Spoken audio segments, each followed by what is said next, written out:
Mr. President, sa initial na assessment ko sa kanya, she has dissociative amnesia.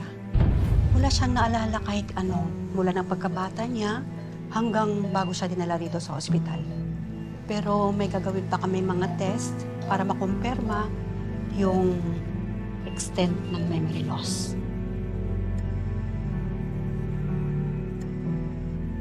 Maalala pa kaya niya yung nakaraan niya? Karamihan sa mga may mga dissociative amnesia, hindi na talaga bumabalik ang kanilang memorya. May nakaka-recover pero ilan lang. Babalikan ko kayo agad, Mr. President. Hello? Excuse me po.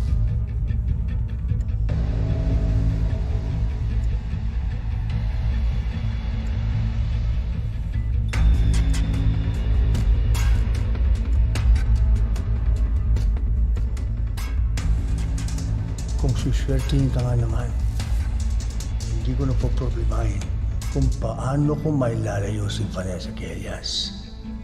Makakapagsimula na tayo ng bagong buhay na ko. At gagawin ko lahat bilang tatay mo para sa iyo, Vanessa, anak.